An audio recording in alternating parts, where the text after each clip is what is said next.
2012 metai. Kovo 24 dienos vakaras. Kaune, Šilainių rajone. 8 daugiabučio namo aukšte jauna šeima ruošėsi vakarui. Jų dukrytė, nors ir buvo pavargusi po visos dienos, tačiau vis dar rodė ožius.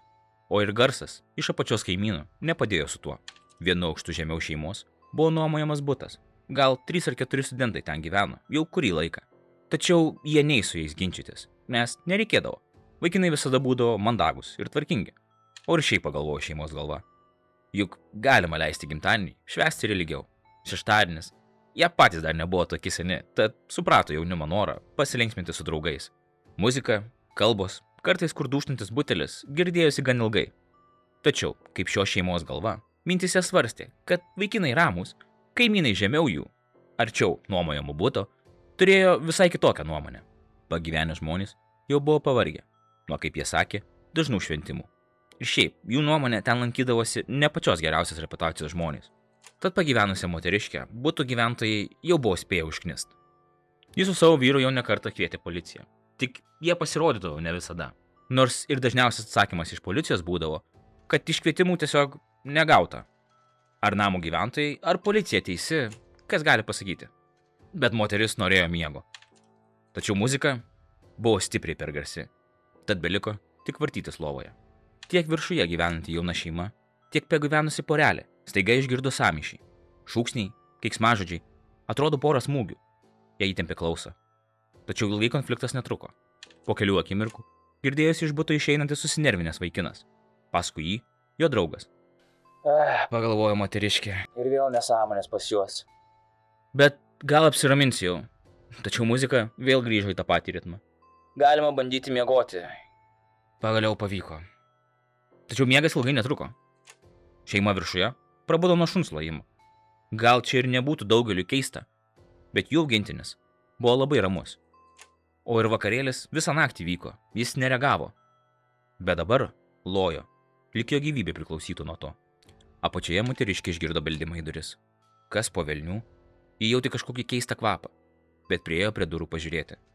Tiek jauna šeima viršuje, tiek pagyvenusi porelė, priėjus arčiau suprato, kad dabar jie papuolė tiesiai į pragarą. Grįžkime keliomis valandomis anksčiau. Tuo pačiu namo 7 aukšto butas. Jau kurį laiką čia sukasi, geria ir gerai leidžia laiką jaunimas. Jie čia ne šiaip savo. Šiandien vieno iš buto nuomininkų Manto gimtadienis. Daug alkoholio, muzikos ir girtų nusišnekėjimų. Svarbiausiai gerai praleistas laikas su draugais. Bet, kaip sako liaudis, alkoholis žmogų keičia. Ir apie 1 valandą nakties vienas iš vakarėlių dalyvių, Paulius Sasnauskas, tampa vis labiau nesukalbamas. Lenda prie merginų, kurios akivaizdžiai jo dėmesio nenori. Kitiems vaikinams tai visiškai nepatiko. Ir vienas iš nuomininkų, Mindaugas, nusprendė jį ūkiškai pamokyti. Smūgiu į veidą. Atgal nelabai buvo kaip ir duoti. Mindaugas buvo stipresnis, o ir visi kiti netrodė, kad palaikytų Pauliaus pusės. Išskyrus vienas jo bendražygis. Tad po trumpo apsistumdymo ir apsikeitimo keiksmažodžiais, Paulius išspiriamas iš gimtadienio. Draugas, pabrukęs uodegą, išseka paskui. Keletą akimirkų bute stojo nejauki tyla. Visgi, nėra malonu tai praskaidrinti gimtadienio. Bet šventė vėl užsikuria. Ir tiek Martynas, tiek pats gimtadienio kaltininkas Mantas grįžta prie diskusijų ir gerimų. Muzika groja ne per garsiai. Tad kaimynai nesiskundžia. Na, jiems nuoširdžiai, tokiems girtiems, nelabai rūpėjo, kaip jaučiasi jų kaimynai. O ir svečiai atrodė tikrai gerai leidžia laiką. Galima tą nedidelį konfliktą išmesti iš atminties. Apie 2:30 nakties į buto duris pasigirsta beldimas. Na, gal kaimynus ir užknisame. Mindaugas nueina pasiaiškinti, leidžiant kitiems svečiams toliau tęsti šventę. Tačiau už durų ne kaimynai. Ir netrukus tiek Mindaugas, tiek visi bute esantys žmonės atsidurs tam pačiam košmare, kaip ir jų kaimynai. Bet paskutinį kartą šiek tiek atsukime laiką. Paulius Sasnauskas, visas girtas ir su didelė mėlynė ant veido, parsirado namo. Ten, su draugais, jau kurį laiką šventė ir išgerinėjo jo brolis Martynas. Sasnauskas, visas susinervinęs, pasiskundė broliui. Pagal jį, Baltų prospekte šventė pažįstamo gimtadienį. Kurį laiką viskas buvo gerai, bet tada jį užsipuolė ir sumušė. Martynas su 2 draugais jau buvo išmokę mažiausiai 2 brendžio butelius. Ir to negalėjo leisti. Kas dabar drįsta skriausti jo brolį? Mintyse sukasi daug planų, bet greitai Martynas apsistoja ties viena žiauria idėja. Vienas iš vyrų iškviečia taksi. Martynas susiranda 5 litrų bakelį. ir nuvažiuoja į netoli esančią degalinę. Ten Martynas prisipila apie pusę bakelio benzino. Vienas iš vyrų grupėje dar prieš tai jautė, visa tai baigsis negerai. Jis bando nuspirti bakelį. Visi buvo gerai įkaušę, aistros verda, kiti vyrai jo pastebėjimų neima į galvą. Jam buvo pasakyta nesikišti ir šis nesipriešino. Toliau sekė grupė sugalvotą planą. Pakeliui nuotaikos tik aštrėja. Paulius keikėsi, šaukė, kaip jis atkeršys Mindaugui, kuris jį drįso nuskriausti. Kauniečiai juos vežamam taksi vairuotojui liepė sustoti prie Šilainiuose esančios parduotuvės iki ir palaukti. Kompanija pakilo liftu iki 7 aukšto. Paskambino prie durų, jas atidarė pats Mindaugas. Kelias akimirkas stojo nejauki tyla. Lyg vaikinai būtų drąsūs tik kalbose. Bet ta drąsa, matyt nuo alkoholio, tuoj grįžo. Paulius ėmė šaukti necenzūriniais žodžiais. Bandė suduoti. Smūgis nebuvo labai sėkmingas, bet to nereikėjo. Kilęs chaosas leido Martynui pradėti savo žiaurų planą. Jis šliūkštelėjo benzino ant Mindaugo. Tuo tarpu tokie drąsūs buvo jo draugai Lukoševičius ir Buckus pasipūsti padus ir pabėgo. Tačiau broliai Sasnauskai ir Paulius Diliūnas nusprendė tęsti tai, ką pradėjo. Martynas apipylė buto duris ir patį koridorių, o Diliūnas metė degtuką. Ir nuo čia prasideda visų namo gyventojų pragaras.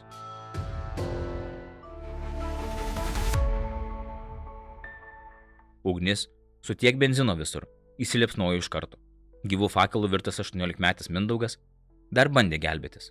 Iš pradžių vyniojosi į užuolaidas, voliojosi ant lovos, o po to puolė į vonią. Viena vakaro dalyvių atsimena. Mindaugą užgesindavo, bet jis lakstydamas ir vėl pradėdavo liepsnoti. Matyt, jam skaudėjo. Mindaugas iš paskutinių jėgų bandė sustabdyti ugnį, kuri tiesiog naikino jo kūną. Ir jo idėja su vandeniu vonioje gal ir būtų pavykusi, tačiau Mindaugas tuo metu negalvojo apie kitą žudiką. Ne ugnį, o dūmus. Butas pildėsi vis daugiau dūmų. Ugnis rijo metrą po metro, iki kol Mindaugas desperatiškai ieškojo vandens. Jis dėja užduso, kentėdamas paskutinės savo gyvenimo akimirkas, ten, kur dar prieš minutę buvo nuostabus draugo gimtadienis. O viskas atrodė vyko taip gerai. Tarp duryje įsiplieskusi ugnis akimirksniu užkirto kelią jaunuoliams išbėgti iš buto.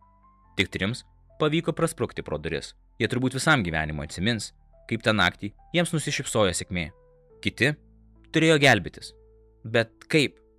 Tokie sovietiniai daugiabučiai iš tikro turėjo vieną gan sumanų sprendimą.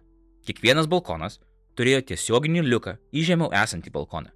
Gaisro metu tokiais liukais techniškai galima būtų nusileisti iki 1 ar 2 aukšto, iš kurio jau būtų galima tiesiog pabėgti. Šie liukai, šios jaunus žmonės, tą naktį būtų išgelbėję. Tačiau, kaip ir jau nuspėjote, šie liukai per tiek metų buvo paprasčiausiai užblokuoti. Spintomis, daiktais, kiti tiesiog užbarikaduoti, galbūt baiminantis dėl privatumo. Nesvarbu dėl kokių priežasčių, liukai buvo nepasiekiami.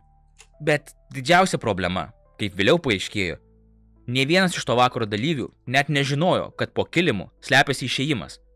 Tad niekas pabėgimo liuko net neieškojo. Vienintelė išeitis dabar – šokti iš 7 aukšto.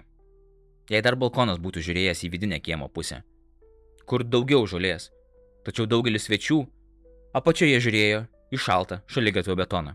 Bandydami įsigelbėti, jie pasidalino į 3 grupės. Keli iš jų, dėl apdegimų ir baimės, tiesiog iššoko per langus. Keli atsipirko lengvais sužeidimais. 2 sunkiais ir skaudžiausia – Mantas, kurio gimtadienį tą dieną ir šventė, patyrė stiprius stuburo sumušimus ir liko neįgalus. Kiti bandė lipti balkonu į žemiau esančius butus. Deja, nesėkmingai. 3 net apdegusiomis rankomis laikėsi įsikabinę balkono turėklų. Jauna šeima, gyvenusi viršuje, tai turėjo vieną pasirinkimą – laukti balkone.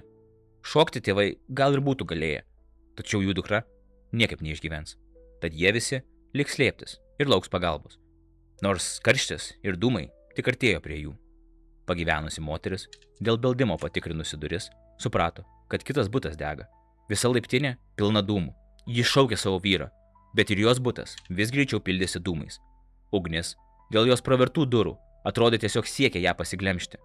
Panikos apimta, ji dar prisiminė kažką užsimest ant galvos. Visa laiptinė buvo be elektros, tiesiog skendėjo dūmuose ir tamsoje. Ji pasileido žemyn, tikėdamasi, kad jos vyras yra vos už jos, bėga kartu. Tačiau jis, dėl kažkokių priežasčių, sugrįžo į butą pasimti vaistų. Tai buvo didelė klaida. Moteriškė įsigelbėjo. Ir galite atsikvėpti. Jos vyras taip pat. Bet dėl savo pasirinkimo jis apdegė galvą, nugarą, stipriai nukentėjo keliai. Visgi gyvas. Tai svarbiausia. Per kelias minutės nuo gautų iškvietimo į įvykio vietą atskubėję net ir visko matę ugniagesiai pašiurpo nuo vaizdo. Bene 4 žmonės, beveik be gyvybės ženklų, tysojo nukrito ant žemės. Panikos apimti, blaškėsi ir uždūmintų butų gyventojai. Kiti vakarėlių dalyviai desperatiškai laikosi įsikabinę balkono.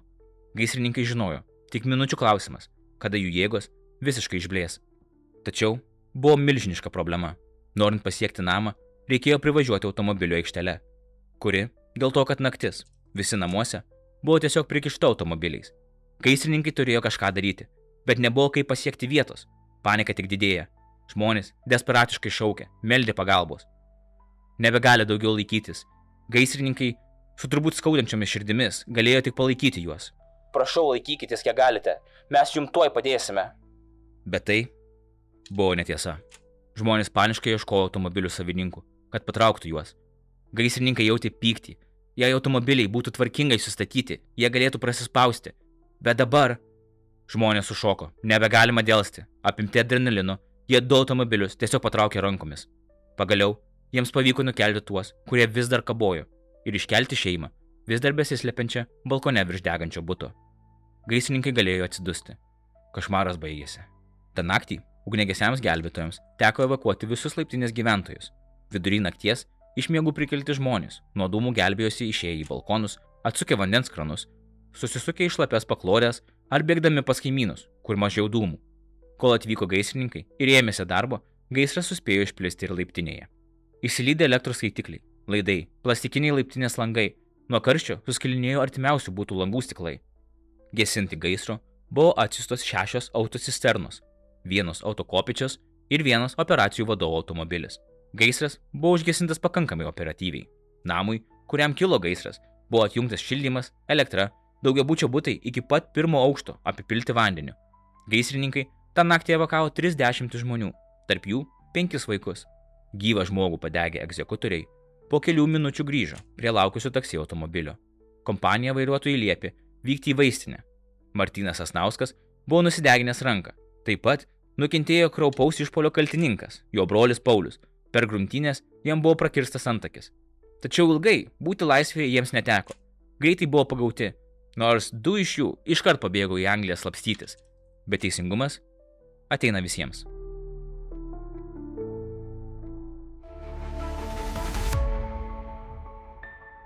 Šioje byloje kaltinimai pareikšti 19-mečiui Pauliui Sasnauskui, kuris tuo metu mokėsi 12 klasėje. Taip pat teisiami 23 metų buvęs Aleksandro Stulginskio universiteto trečiakursis Paulius Diliūnas ir 20 metų Kauno statybininkų rengimo centre besimokantis Lukas Buckus. Teisme liudijo ir vienas vaikinas, kuris bute šventė tą lemtingą gimtadienį. Kilus gaisrui, šis vaikinas, kaip ir daugelis kitų, išbėgo į balkoną. Liepsnoms vis plintant po butą, jis nusprendė lipti į 6 aukšto balkoną. Tačiau nesėkmingai. Vaikinas nukrito ant žolės iš 6 aukšto. Stebuklas. Tačiau jis jokių sužalojimų nepatyrė. Jis pats nuėjo pas ugniagesius, kurie jį perdavė medikams. Atlikus tyrimus nustatyta, kad vaikinas visiškai jokių rimtų traumų nepatyrė. Praėjus kelioms dienoms po nelaimės, jis kalbėjo su bute gyvenusiu Mantu. Lemtingą vakarą buvo švenčiamas jo 19 gimtadienis. Mantas labai aiškiai įvardino, kas sukėlė gaisrą. Martynas Sasnauskas pylė benziną, o Paulius Diliūnas metė degantį degtuką. Atliekant ikiteisminį tyrimą, pasislėpusio Martyno Sasnausko byla buvo išskirta į atskiras, o tuo metu jau 20 metų sulaukęs jo brolis Paulius Sasnauskas ir 23 metų draugas Paulius Diliūnas buvo teisiami iškart. 2014 metų spalio 3 dieną Kauno apygardos teismo buvo pripažinti kaltais dėl tyčinio itin žiauraus nužudymo bendrininkų grupėje, sunkaus kūno sužalojimo, didelės vertės turto sunaikinimo bei kitų nusikaltimų. Nusikaltimo metu buvusiam nepilnamečiui Pauliui Sasnauskui buvo skirta tik 7,5, o Diliūnui 15 metų laisvės atimimo bausmės. Kartu su jais, dėl padėjimų įvykdyti šiuos nusikaltimus, kaltu pripažintas 21 metų Buckus. Jam skirti 2 metai nelaisvės, bausmės vykdymą atidedant. Prie teismo salės durų posėdžio pradžioje laukusi tą naktį žuvusio 19-mečio Mindaugo Skruodžio mama, Džiulijeta, po atodusio atsakė, kaip nelengva ir vėl pragyventi visas tos nakties detalės, klausytis kitų nukentėjusiųjų, ir liudytojų parodymų. Vaikai spėjo užaugti ir išsilakstyti. Praėjo 5 metai nuo nelaimės. Iki šiol negavau nei 1 cento, ką buvo priteisęs teismas anksčiau. Kiek pavyko išsiaiškinti, per 400 eurų turime pirmiausia sumokėti antstoliui, kad jis pradėtų išieškojimo darbus. Julieta prisipažino, tokių pinigų negalinti sau leisti. Žuvusio vaikino mamai buvo priteista tuometinė valiuta 80 000 litų. Žuvusio broliui 60 000 litų. O kaip pagrindinis nusikaltimo pabėgėlis – Martynas. Na, jam ilgai slapstytis nepavyko. Po kelių metų jis buvo pagautas ir vėl grąžintas į Lietuvą, kad galėtų stoti prieš teismą. Martynai galiausiai paskirta 13 metų laisvės atėmimo bausmė. Visi nusikaltimo dalyviai mano atžvilgiu gavo daug silpnesnės bausmės negu tas, kurias turėjo gauti. 2015 metais nuteistųjų skundus išnagrinėjęs Lietuvos apeliacinis teismas bausmių jiems ne tik nesušvelnino, bet ir dar padidino po gaisro ir kritimo iš 7 aukšto neįgaliu likusio 21 metų jaunuolio civilinį ieškinį nuo 41 000 eurų iki 248 000 eurų. Šiukšlis norėjo atleidimo, o gavo 6 kartus didesnę piniginę baudą. Bent šitą informaciją smagu skaityti.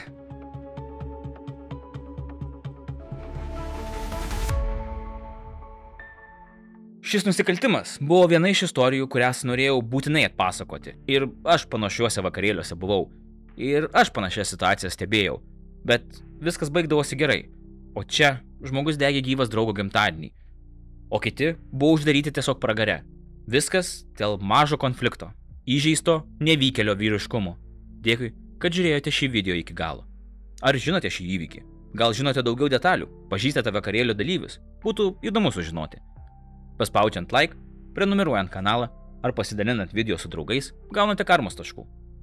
Dėkui dar kartelį už jūsų laiką, likit saugus, likit budrus ir pasimatysime kitą kartą.